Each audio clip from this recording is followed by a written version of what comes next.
Mit der Vox-Pop oder Vox-Music Prepaid-Card kannst du an der Vakanz bis zu 20 Minuten gratis rufen oder Ugeruf gehen. Und das a ganz Europa. Vox Mobile. Weiter Info am neue Vox World an auf vox.lu. Hi, I'm Gary from Snow Patrol and you're watching Eldo TV. We'll do it all. What do you know about our country? It's very, very small. You were coming just from the concert of opening act of U2, so how do you like it, and what is the difference between you as a main act and also an opening act? Well, the difference, aside from getting a shorter time and everyone not knowing the words to your songs, is that you get to sort of experiment. You get to take the crowd on more of a journey when you're playing your own show. When you're supporting someone, you really just got to hit them as hard as you possibly can. If we're playing with U2, the biggest rock band in the world, really got to get in there, just hit them hard and get out. While with people almost just still standing there going, all right, okay, that's good. We've had a really good reaction this time. We were on the Vertigo tour as well in 2005, and we didn't get a great reaction. This time I think we've just got better since the U2 tour the last time. We learned a lot from that Vertigo tour, and now we're a better band because of it. What's the feeling when you see 100,000 people in front of you? Is it a difference between your concert, or is it almost a little bit the same? Well, I mean, we've headlined festivals where we've played in front of an awful lot of people. I mean, 60, 70,000 people, and they're all singing the words. But the difference in a U2 crowd is like those 60, 70, sometimes 100,000 people aren't all singing. Some of them aren't, even looking very happy that you're on stage, getting in the way of U2. So you've got to win them over.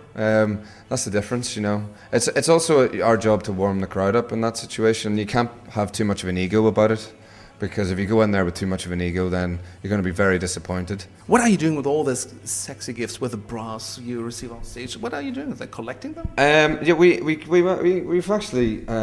This sounds like we talked about this before the interview, but we did not. There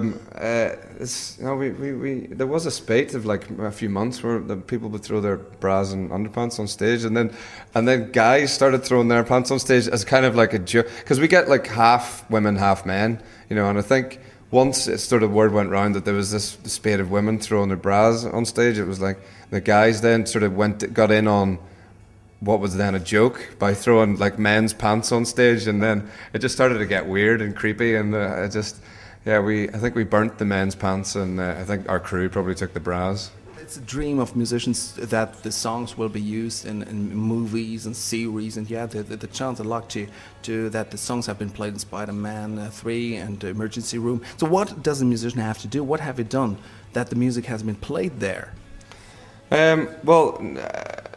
Nothing really. I think the music kind of starts to kind of speak for itself when it gets out to a wider audience. A song like Chasing Cars that kind of went around the world before we even knew what was going on. We had no idea. That song was it just got away from us. It became public property very, very fast in so many countries, and I guess people, producers, film producers, TV producers, kind of pick songs. Loads and loads of bands are in TV shows all the time. It's just I guess we get asked about it more than most bands. When coming to the interview, I just want to bring you paper so that you could fold your own origami star. Yeah. But that would be great if I was one of the people that actually folded those origami stars. I was one of the crap ones. I was the crap guy in the band that couldn't do one.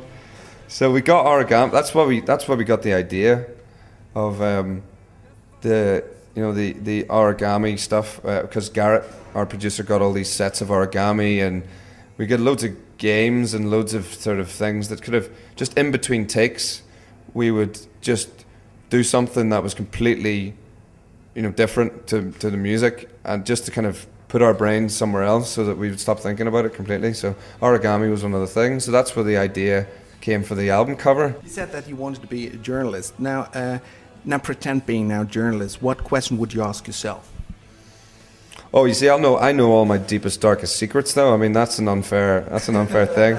I would prompt myself to say something, you know, that was that would give something terrible away that I've done in the past when I was drunk or something. Some people told me, oh, please ask him if it's possible that he would sing a few seconds. Is that possible, just for the fans?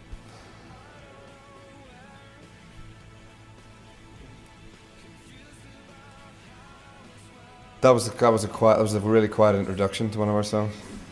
No. Not for the fans? For the fans?